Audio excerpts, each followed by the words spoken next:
I got let go because I spent too much time on this group and we weren't making any money at the time.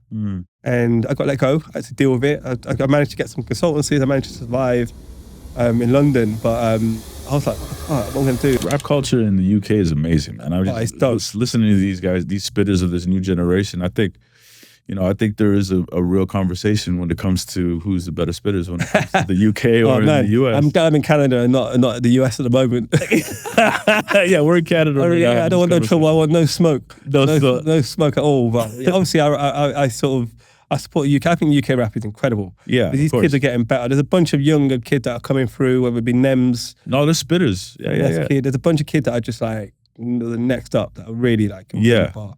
And that's not taking away anything from rappers in the US, obviously of my generation and this newer generation. But I mean, like they really, on a global level, it feels like the UK artists are ahead in some senses, just on a global level. Yeah, I think culturally, in the UK we have a lot of artists that come out of Africa. We have a lot of stuff come out of Europe, which is obviously the Latin side of Europe, the sort of Spanish side of it. And we have stuff coming out of Asia. We've got a real big melting pot in London of diverse sort of culture. Yeah. And I think that births something that is so unique sounding that sort of you get a really sort of cultured rapper who sort of can really, really sort of perform in a way very different from a US rapper. Yeah. And this is now 20, 30 years of this genre, this culture really just getting when I was coming up, evolving, right? When I was coming up, UK rappers used to rap in American accents to try and be such a... But that's all, used to do the same thing. That's all changed. Everyone's like proud of their borough, they're proud of where they're from, and they're making it work for them. And I think it's amazing. There's this conversation when it comes to US rap.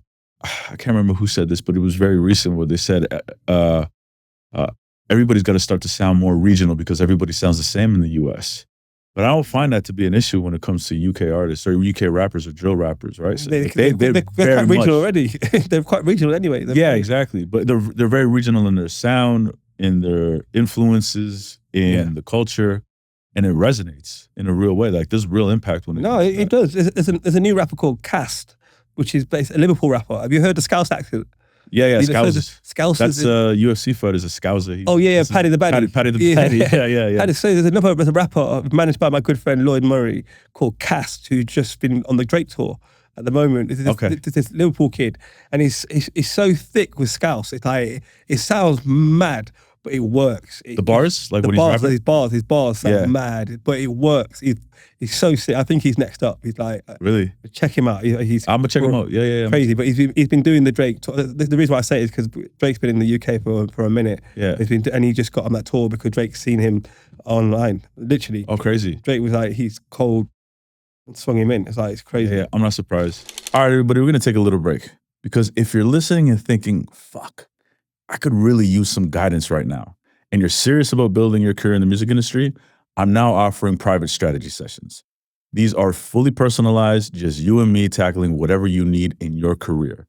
With over 16 years of experience working with artists, managers, and brands, I can help you map out your next moves. Now, whether that's structuring your team, scaling your brand, navigating the industry, even figuring out what steps to take, whether to go to a distributor or to a record label and figuring out what are the best deal points, I can help you with your career with where you're at. You can now book a one-on-one with me through my Calendly, and you can find the link in the description. Now let's get back to the pod. He always identifies He might be the best A&R guy on the planet.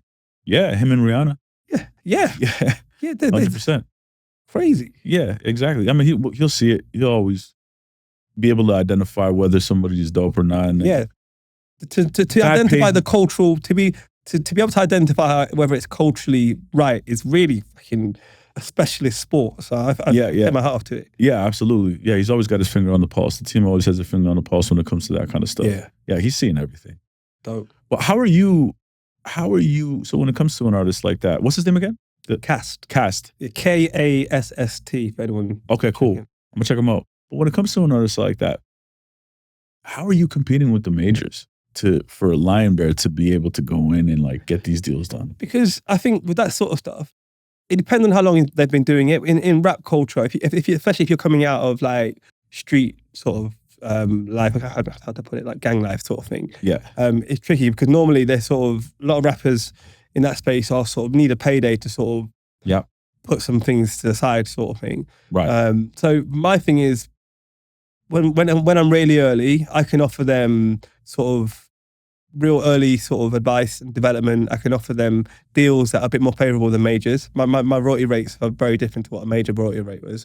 I just can't offer the financial thing up front, but because I can plug into a major, I can give a rapper like that a bit of time to develop without having the pressure of having to deliver a big moment super early, which is the whole point of the incubation of the company, sort of thing. So my offering would be my experience, my royalty rates, and my ability to sort of eventually get into the front line with you. Right. Well, once you're ready.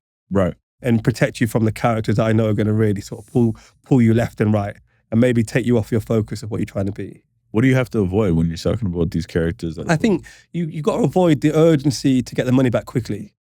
As an artist? That's really hard. It's really hard when you're signing to a major for a new artist. If you're like on album 2, you've got established fan base, I think it's different. Yeah. On the new ones, there's a lot of pressure when you're coming into a label, red hot, one song in, having no sort of real sort of catalog, no catalog, no sort of substance yet, because you're fairly new. No story, no plot, no real fan base, nothing, no real solid foundations.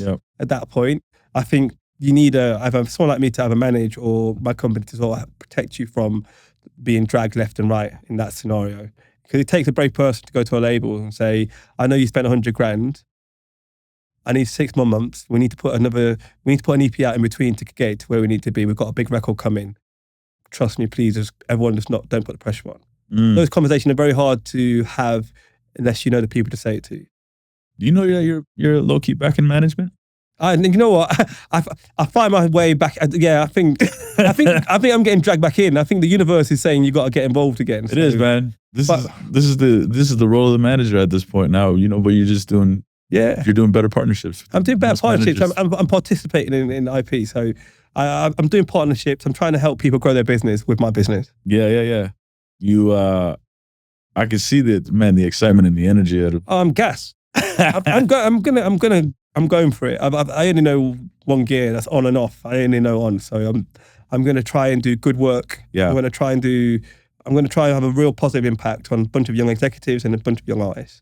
A good example of that. I mean, you just in Toronto for 3 days. Like, what brought you to Toronto? I mean, for the business, right? It's business. I met with my good friend Jermaine actually. Jermaine Clayton. Shout out Jermaine.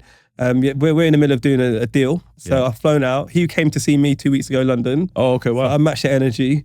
I got on a plane. I come back. Look at that. And we met up yesterday and we're talking about stuff. So yeah, I'm really excited about that. But it takes that. You got, when it's go time, it's go time. Well, and I mentioned that because again, people business, and you have a lot of relationships across the globe. Yeah, I've been lucky enough to sort of nurture that. Yeah.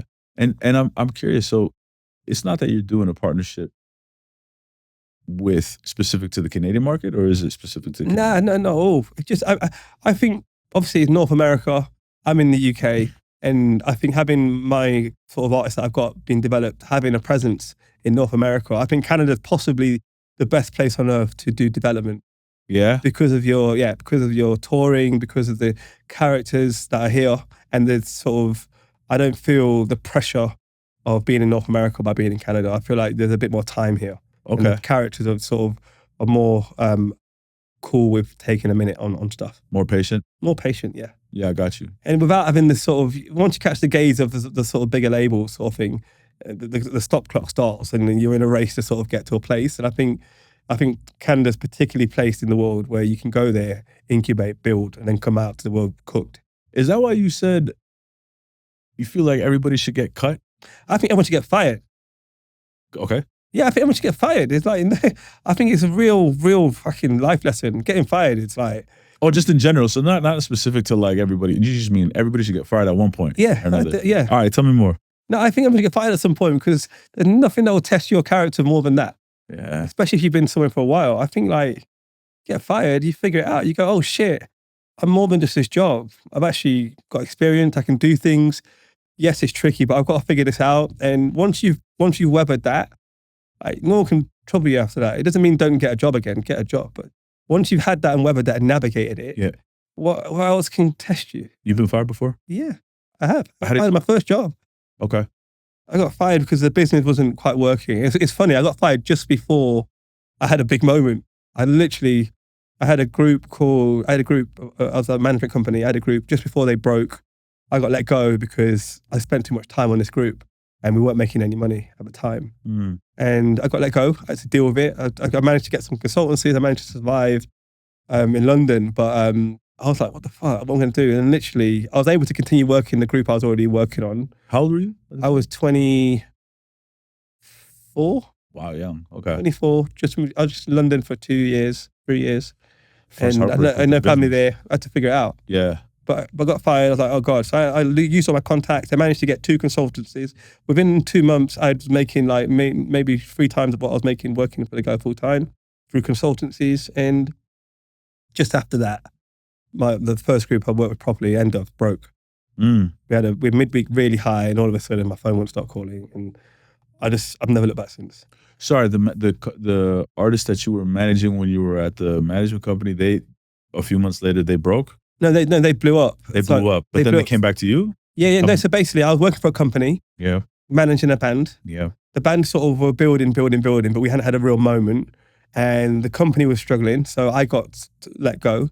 And I took the acts with you? No, the act stayed there, but I was allowed to consult on just that act. So I was a full-time employee, and then I got given sort of reduced you get a percentage of the act. You're leaving, but you can have a percentage of the act if you carry on working the act. Yeah, sort of thing. So I was like, I'm just basically on commission.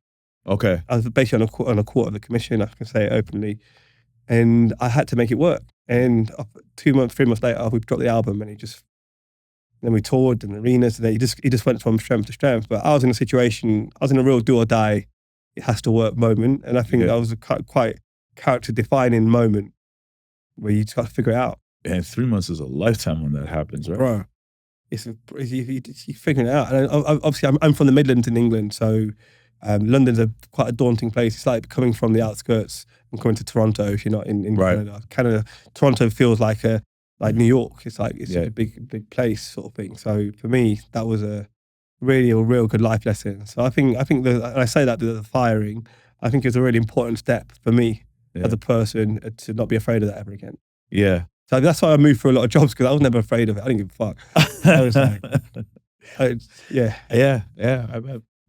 definitely been fired before.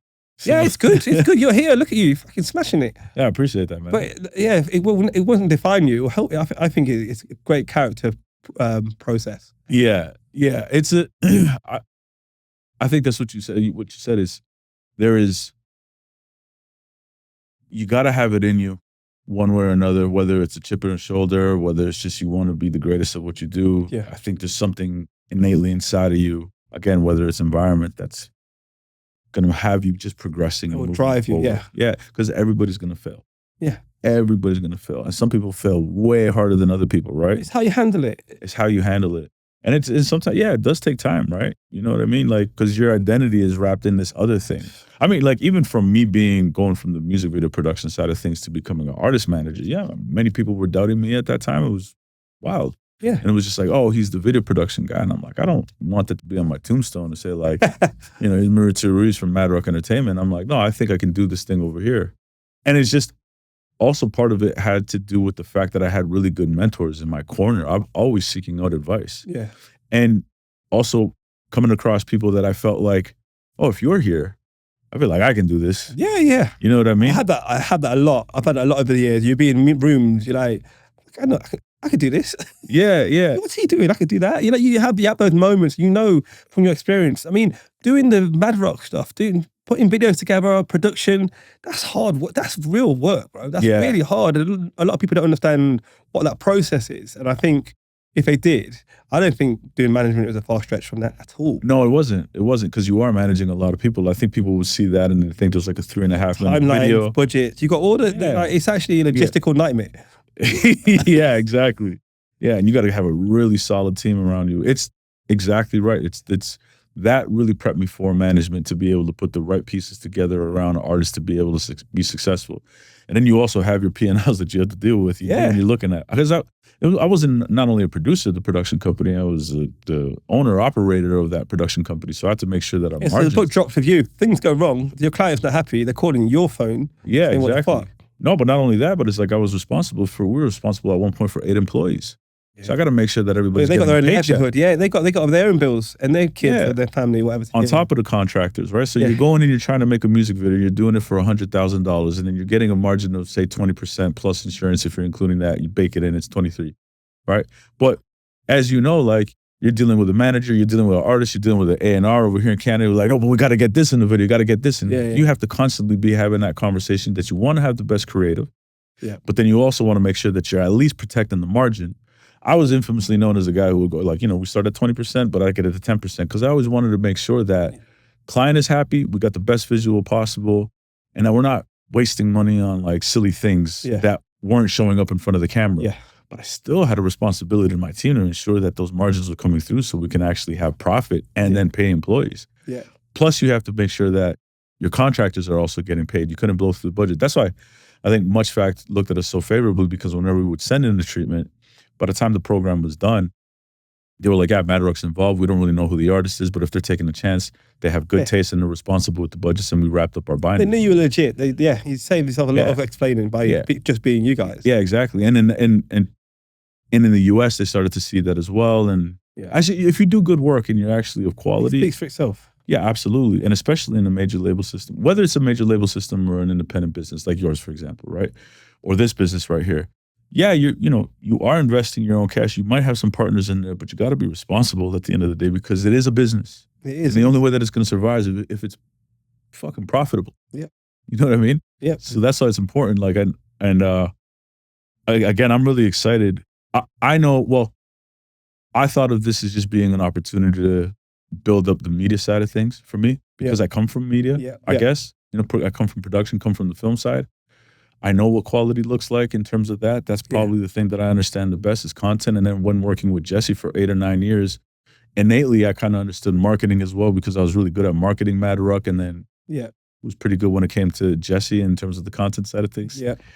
And now back to this, where it's not a service, it's more IP and owning it. But it's still a business. I still got to make sure that revenues are coming through the door. But I enjoy this, like legit. You'd rather be doing this than pretty much anything else, I'm sure, because I feel like it's so rewarding. Yeah, this and managing Scratch Bastard. Yeah, I enjoy managing Scratch. I mean, he's one of those people, like, just like, you don't got to wake him up to go to work. He's on it at all times, right? And what's been really fun and exciting, because he's been around X amount of years. He's been in this game longer than I've been in it from the film side of things. What's really dope about him is he's done a lot of this work kind of by himself in many ways. Right? Yeah, he's had other managers along the way, but it's never really scaled the business around him. So it's been this really unique thing to watch somebody who's a bit older than me, who's been in it longer, and me being able to show them kind of how to scale. Yeah. Right? And I know some people don't like that word, but I love it. I love that word. Yeah, I love that word as well too. So you don't have to take all the responsibility on yourself, which a lot of artists, I think they might get wrong. Where they feel like an artist and manager, they're going to do everything themselves. Yeah. It's just virtually impossible. It's not a bad thing if you all of a sudden have other people helping you create the vision that you're trying to create. Ultimately, you want to drive that forward as an artist. You're in control. You're in command of that. But you need other support and people around you. And if you're actually generating real revenue, don't hoard the money. Don't go spend the money on stupid shit. Go and put the money back into the business. And what does that look like? It looks like employees. It looks like people, the contractors. It looks like a videographer. It looks like a creative director. Yeah. It looks like, if you're doing this independently, an A&R inside of your business, right? It looks like all these things to help generate and grow the business. Like you said, if there's a Rich Castillo or if there's a Tom March, you as the artist, you're the president of that. And then as the manager, you're a partner with the artist, but you're the chief operating officer to make that whole thing work. But the only way that works is if it's growing, you're reinvesting into that business and still remaining profitable, right? Which is not, it sounds easier than it is. That's a challenge. So every day. Yeah. That's the whole thing about this. This is why, like, you're going to win. I mean, you're going to win. You've been winning. Not won yet. I'm in my new thing. I'm in the trenches. I'm doing hand-to-hand combat every day, and I'm loving the fight of it. I'm really enjoying it. What do you lose sleep over when it comes to this business? Cash flow. Everything that we're talking about, yeah. Keep it real. I'll keep it real cash flow because you like at some point it's making sure you've got enough coming in to sort of cover everything regularly. The responsibility of that's a scary bit, being at a major for so long and having that guaranteed every whatever, and then having to budget yourself for the next year or so. That's challenging. Also, I fear outside of that, it's just that's it really. I think cash flow's real. Yeah, cash flow's real. I think that's the only thing you go, oh fuck. Outside of that, I think everything else. I think I understand it enough. I know enough characters, and we've got a good favour. I just think making sure we are planning sensibly enough to give it a proper shot on every artist.